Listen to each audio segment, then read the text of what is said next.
ഇന്ന് ഫാമിലിനെയും കൂട്ടി ചെറുത്തുരേക്ക് വരേണ്ട ഒരു ആവശ്യമുണ്ടായിരുന്നു. അങ്ങനെ അവരെയും കൂട്ടി ചെറുത്തുരേക്ക് വന്നു. ആവശ്യങ്ങളൊക്കെ കഴിഞ്ഞ ശേഷം എന്തായാലും ഇവിടെ വരെ വന്നതല്ലേ, എന്തെങ്കിലും കഴിക്കാമെന്ന് കരുതി നേരെ പോയത് ലോലിയിലേക്കാണ്. അവിടെ ഇങ്ങനെ നിരത്തി വെച്ച കേക്കും മറ്റ് ഐറ്റംസും കാണുമ്പോൾ തന്നെ ചെക്കനാകെ ആവേശമായി. അവൻ്റെ ആവേശം കരച്ചിലായി. അങ്ങനെ അവൻ്റെ കരച്ചിൽ മാറ്റാൻ വേണ്ടി ആദ്യം തന്നെ ഒരു കേക്ക് ഓർഡർ ചെയ്തു. ചെറിയൊരു പീസ് കേക്ക്, വാനിലയുടെ കേക്ക്. അത്യാവശ്യം നല്ല ടേസ്റ്റ് ഉണ്ട്. ഇതിനു മുമ്പ് ഇവിടെ വന്നപ്പോഴും കഴിച്ചത് സെയിം സാധനം തന്നെയാണ്. നല്ലൊരു ടേസ്റ്റ് ഉണ്ടായിരുന്നുകൊണ്ടാണ് അത് വീണ്ടും ഓർഡർ ചെയ്തത്. അങ്ങനെ അടുത്തത് ഓർഡർ ചെയ്തത് ഇവിടുത്തെ ഒരു സ്പെഷ്യൽ എന്ന് പറയാൻ പറ്റുന്നൊരു സാധനമാണ്. അത്യാവശ്യം നല്ലൊരു ടേസ്റ്റുള്ളൊരു സാധനം, ഡൈനാമിറ്റ് ചിക്കൻ. അതിൻ്റെ കൂടെ നഗറ്റ്സും ഓർഡർ ചെയ്തു. ഡൈനാമിറ്റ് ചിക്കൻ ഒരു മസ്റ്റ് ട്രൈ ഐറ്റം തന്നെ എന്ന് പറയാം.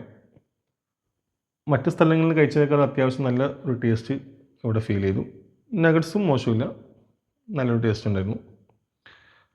ഇത് രണ്ടിന് ശേഷം പിന്നെ ഓർഡർ ചെയ്തത് ഒരു പാസ്തയാണ്. പാസ്തയും അത്യാവശ്യം നല്ലൊരു ടേസ്റ്റാണ്. ഇതൊരു ഫുള്ളായിട്ടൊരു റിവ്യൂ ഒന്നുമല്ല.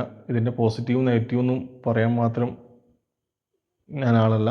പക്ഷേ കഴിച്ചപ്പോൾ അത്യാവശ്യം നല്ലൊരു ടേസ്റ്റ് ഫീൽ ചെയ്തുകൊണ്ടാണ് ഒരു വീഡിയോ ചെയ്യാമെന്ന് കരുതിയത്. അങ്ങനെ പാസ്തയും പിള്ളേരടക്കം കഴിച്ചു. നല്ലൊരു ടേസ്റ്റ് അതിനുണ്ടായിരുന്നു. അത് ഈ പ്ലേറ്റ് കാണുമ്പോൾ തന്നെ മനസ്സിലാവും. അങ്ങനെ ഇതെല്ലാം കഴിച്ചതിന് ശേഷം അവിടെ നിന്ന് ഇറങ്ങി. ലൊക്കേഷൻ എല്ലാവർക്കും അറിയാം, ചെറുവത്തൂരാണ്. ചെറുവത്തൂർ കാനറ ബാങ്കിൻ്റെ ഒക്കെ അടുത്താണ് ഈ ലോലിനോ സ്ഥിതി ചെയ്യുന്നത്. അപ്പോൾ എന്തായാലും ഇവിടേക്ക് വന്നാൽ, ചെറുവത്തൂർ വന്നാൽ ഒന്ന് കയറുക, അത്യാവശ്യം ഇവിടുത്തെ ഐറ്റംസൊക്കെ ഒന്ന് ട്രൈ ചെയ്യുക. എന്തായാലും എല്ലാവർക്കും ഒന്ന് ഇഷ്ടപ്പെടും. അപ്പോൾ വീണ്ടും പുതിയൊരു വീഡിയോയുമായി നമുക്ക് വീണ്ടും കാണാം.